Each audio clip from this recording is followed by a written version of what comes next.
जोहार दोस्तों, मैं स्मृति ऐश्वर्य आप सभी का स्वागत करती हूं। इस क्लास में मैं आप लोगों को जेपीएससी के प्रीलिम्स के लिए एक इम्पॉर्टेंट टॉपिक को डिस्कस करने वाली हूं। लेकिन क्लास को शुरू करने के पहले एक आवश्यक सूचना कि ये मैगज़ीन जो है करंट अफेयर्स की, ये मार्केट में अवेलेबल हो गई है।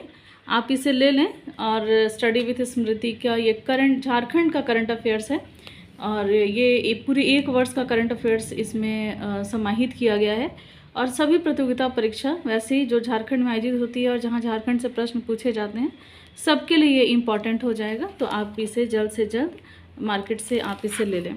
चलिए अब क्लास को शुरू करते हैं और टॉपिक लेते हैं संथालों की पारंपरिक शासन व्यवस्था। तो अगर सिलेबस को देखा जाए दोस्तों, तो मार्केट में सिलेबस अवेलेबल है, तो आप इसे ले सकते हैं। और इसी में बताया गया है कि आप लोगों से जो टॉपिक आएगा एग्ज़ाम में प्रीलिम्स के झारखंड से रिलेटेड, तो ये वाला टॉपिक है झारखंड के इतिहास में।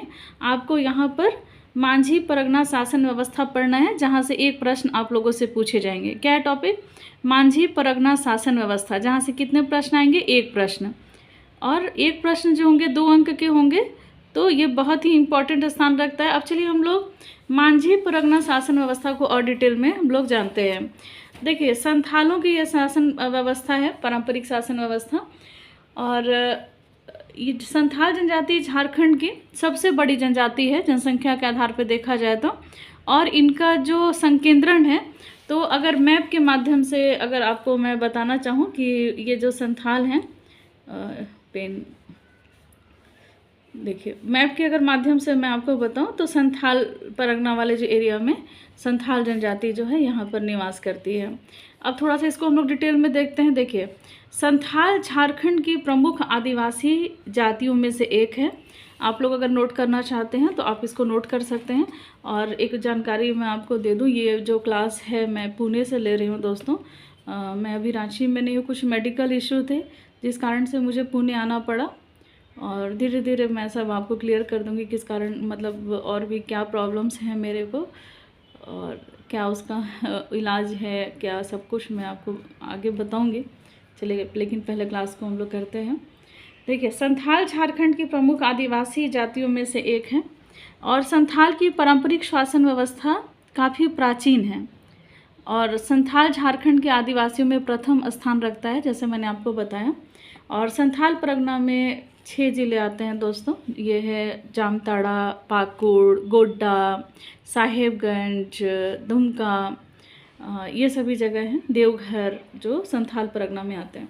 ये अपने सामाजिक जीवन को सुरक्षित और संगठित रूप से चलाने के लिए प्रत्येक गांव में प्रशासकीय और धार्मिक प्रधान नियुक्त करते हैं। देखिए, जो संथाल जनजातियों का जो गांव है, अब उस गांव में वो अपने शासन को बहुत अच्छे तरीके से चलाने के लिए वो 2 तरह के को मतलब 2 लोगों को नियुक्त करते हैं। एक होता है प्रशासनिक प्रधान और दूसरा होता है धार्मिक प्रधान। तो जो प्रशासनिक प्रधान होते हैं उनको मांझी कहते हैं, गांव के प्रशासनिक प्रधान को मांझी कहते हैं। और जो धार्मिक प्रधान होता है उसको क्या कहते हैं? उसको नायके कहते हैं। अब देखिए, संथाल जो हैं अपने गांव में प्रशासकीय और धार्मिक व्यवस्था को चलाने के लगभग 14 भागों में विभक्त किया है। मतलब अब प्रशासन को चलाने के लिए और धार्मिक व्यवस्था को चलाने के लिए 14 भाग होते हैं इसके। अब वो 14 भाग कौन कौन से हैं याद रखिएगा। आप किसी जेपीएससी में इसी तरीके के प्रश्न पूछे जाते हैं। और जो टॉपिक मैं करा रही हूँ ये सिर्फ उन्हीं मेरे मित्रों के लिए हेल्पफुल हो जाएगा जो जेपीएससी की प्रतियोगिता परीक्षा देने वाले हैं। देखिए, कौन कौन सा 14 भाग है। तो एक तो होता है मांझी, दूसरा प्राणिक, तीसरा है गोड़ाइत, चौथा है जोग मांझी, 5वां जोग प्राणिक, भगदो प्रजा, लासेर टेंगोए, नायके, कुड़ाम नायके, देश मांझी, मोड़े मांझी या फिर मोड़े पांझी, परगनैत, सुसरिया, चौकीदार और दिशुम परगना, ये 14। अब थोड़ा सा आप देख नहीं पाए, यहाँ पर देख लीजिए, सुसरिया, चौकीदार और दिशुम परगना। अब सबका काम क्या क्या है आपने तो ये जान लिया कि लासेर टेंगोए या सुसरिया या दिशुम परगना। तो आखिर इनके काम क्या है? कुड़ाम नायके क्या करता है, नायके क्या करता है, भगदो प्रजा क्या करता है? अब इसको हम लोग थोड़ा सा डिटेल में जानेंगे और प्रश्न यहाँ से पूछा जाता है दोस्तों। चलिए कैसे कैसे क्वेश्चन आ सकते हैं, बन सकते हैं, ये भी मैं आपको बताऊंगी। चलिए पहले इस टॉपिक को हम लोग क्लियर करते हैं और सबसे पहले जानते हैं मांझी के बारे में। और वीडियो को शेयर कर दीजिएगा दोस्तों। देखिए दूसरे जगह से जा कर के मैं क्लास ले रही हूँ, पुणे से मैं क्लास ये ले रही हूँ, तो जो सुविधा मेरे पास है इसी सुविधा के अनुसार मैं चाहती हूँ आपके क्लासेस ले पाना। और हो सकता है कि क्लासेस आपको हॉस्पिटल से भी मिला करें। मैं अगर स्वस्थ रहूँगी या फिर मैं इस पोजीशन में रहूँगी कि मैं आपको क्लासेस दे पाऊँ तब तक मैं आपको क्लासेस प्रोवाइड कराते रहूँगी, ताकि आपकी पढ़ाई बाधित ना हो मेरे किसी भी कारण से। चलिए मांझी के बारे में लोग जानते हैं। मांझी आखिर करता क्या है? मांझी गांव का प्रधान होता है दोस्तों। गांव का प्रधान कौन होता है? तो गांव का प्रधान होता है मांझी। मांझी गांव के आंतरिक और बाह्य दोनों प्रकार की व्यवस्था के लिए गांव का प्रतिनिधित्व करता है। अगर गांव का बाहरी कोई प्रॉब्लम है या कोई गांव के अंदर का कोई प्रॉब्लम है, दोनों के लिए व्यवस्था का प्रतिनिधित्व कौन करेगा? तो ये मांझी ही करेगा। और मांझी को गांव का प्रशासनिक, न्यायिक और लगान देने का भी अधिकार है। तो प्रशासनिक अधिकार किसके पास है? गांव का मांझी के पास है। न्यायिक अधिकार किसके पास है? तो मांझी के पास है। और लगान लेने का अधिकार वो किसके पास होगा? तो मांझी के पास होगा। तो मांझी का क्या क्या काम है मांझी परगना शासन व्यवस्था में, ये आपने जान लिया। अब आप प्राणिक के बारे में जानेंगे कि प्राणिक जो है एक पोस्ट है, जो मांझी परगना शासन व्यवस्था का एक पद है। तो इस पद के व्यक्ति का काम क्या क्या है और ये होते कौन हैं? तो प्राणिक भी ग्राम सभा का प्रमुख सदस्य होता है। तो इनके जो ग्राम सभा होते हैं उनके प्रमुख सदस्य में प्राणिक भी होता है। इन्हें उप मांझी का दर्जा प्राप्त हुआ है। तो अगर आपसे प्रश्न पूछा जाए कि निम्न में से वो कौन सा पद है जो मांझी परगना शासन व्यवस्था में उप मांझी का काम करता है, तो ये कौन हो जाता है? तो दोस्तों ये प्राणिक होते हैं। मांझी की अनुपस्थिति में जो प्राणिक है वही मांझी का काम देखता है। जैसे कि राष्ट्रपति की अनुपस्थिति में उपराष्ट्रपति उनके काम देखते हैं, उसी तरीके से मांझी अगर अनुपस्थित है तो उनकी अनुपस्थिति में प्राणिक ही मांझी का काम करता है। प्राणिक किसी भी अपराध के दंड को निश्चित करता है तथा दंड वही माना जाएगा जो प्राणिक निश्चित करेगा। अब मान लीजिए अगर किसी को दंड देना है तो दंड को निश्चित कौन करता है? तो ये प्राणिक ही करता है और उस वही दंड मान्य भी होता है। अब चलिए हम लोग गौड़ाइत के बारे में जाने। देखिए क्लास में 10 मिनट ही लूँगी और इसी तरीके के 10 मिनट में जितना मैं पढ़ा पाऊँ, क्योंकि उससे ज़्यादा देर मैं बैठने में असमर्थ हूँ दोस्तों। गौड़ाइत मांझी के सचिव का काम करता है। किसका काम करता है? मांझी का सचिव होता है। तो आपसे प्रश्न यहाँ से पूछा जा सकता है कि मांझी परगना शासन व्यवस्था में मांझी का सचिव का काम कौन करता है? तो ये गौड़ाइत होते हैं। मांझी के कहने पर गांव में बैठकी करने के लिए ग्रामीणों को सूचित करता है। जैसे मांझी अगर कहा कि हमको मीटिंग बुलाना है, तो मीटिंग बुलाना है गांव में, तो गांव वाले को सूचित कौन करेगा? सूचना कौन देगा कि हाँ मीटिंग है? तो ये सूचना गौड़ाइत ही करता है।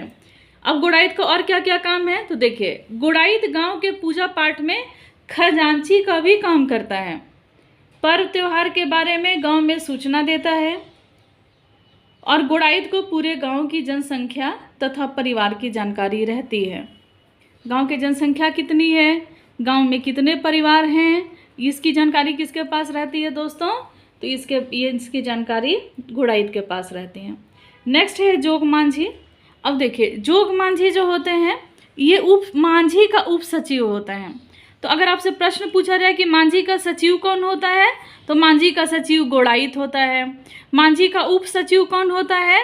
तो मांझी का उप सचिव जोग मांझी होता है। और मांझी का अनुपस्थिति में उसका काम कौन करता है? तो मांझी की अनुपस्थिति में उसका काम प्राणिक करता है। और गांव का प्रशासनिक प्रधान या न्यायिक प्रधान या लगान लेने का अधिकार किसके पास है? तो ये मांझी के पास होता है। अब तक आपने यही चीज़ें पढ़ी हैं। अब हम लोग जोग मांझी के बारे में जानेंगे और इसके बाद ये 4 भाग हो गए। 14 आपको जानना है संथाल परगना शासन व्यवस्था में। संथाल कि जनजाति की शासन व्यवस्था जो मांझी परगना शासन व्यवस्था है इसमें, तो जोग मांझी हम लोग आज ख़त्म करेंगे यहाँ तक, फिर इसके बाद की चीज़ें आप अगले क्लास में करेंगे। तो जोग मांझी का काम क्या होता है, तो देखिए जोग मांझी मांझी का उपसचिव होता है। अब देखिए गांव के शादी विवाह का हिसाब किताब जोग मांझी के पास ही रहता है। यह युवाओं का नेता भी होता है। तो ऐसे प्रश्न बन सकते हैं कि मांझी परगना शासन व्यवस्था में युवाओं का नेता कौन होता है, तो युवाओं का नेता जोग मांझी होता है। मांझी परगना शासन व्यवस्था में गांव के शादी विवाह का हिसाब किताब कौन रखता है, तो मांझी परगना शासन व्यवस्था में गांव के हिसाब किताब का जो होता है वो रखता है जोग मांझी। फिर अब देखिए शादी विवाह में युवा लड़के लड़कियों का नेतृत्व भी यही करता है। शादी विवाह में अगर कोई विवाद हो गया, मान लीजिए शादी विवाह कराने का तो काम इन्हीं का हो गया, अब शादी विवाह में अगर विवाद हो गया तो जोग मांझी ही इसका निर्णय सुनाता है। विवाद में भी निर्णय का काम कौन करेगा, जोग मांझी करेगा। शादी विवाह में हिसाब किताब जोग मांझी के पास रहता है, लड़के लड़कियों का नेतृत्व भी यही करता है, और अगर विवाद हो जाता है विवाह में, शादी विवाह में, तो जोग मांझी ही निर्णय सुनाता है। तो अब हम लोग प्रश्न कैसे आपसे यहाँ से बन सकते हैं। संथालों की पारंपरिक शासन, थोड़ा सा हिल रहा होगा दोस्तों, अब थोड़ा सा आप टॉलरेट कर लीजिएगा, वीडियो हिल रहा होगा क्योंकि जो टेबल मैंने जहाँ पर रखे हैं तो थोड़ा सा उतने अच्छे से एडजस्ट नहीं हो पाया है। तो उम्मीद मतलब कोशिश करूँगी कि अगले वीडियो में ऐसा प्रॉब्लम ना हो। लेकिन देखिए पढ़ाई ज़रूरी है, कंटेंट आपको मिल रहा है, बहुत मुश्किल से सारे कंटेंट मिल पाते हैं। आप इसको नोट डाउन कर लीजिएगा, अगले वीडियो में अगला कंटेंट मैं बताऊंगी। संथालों की पारंपरिक शासन व्यवस्था में यदि किसी संथाली कुंवारी लड़की का अवैध गर्भ रह जाता है तो सबसे पहले किसको खबर दी जाती है, तो ये हो जाएगा जोग मांझी। किसको खबर दिया जाएगा, तो जोग मांझी को।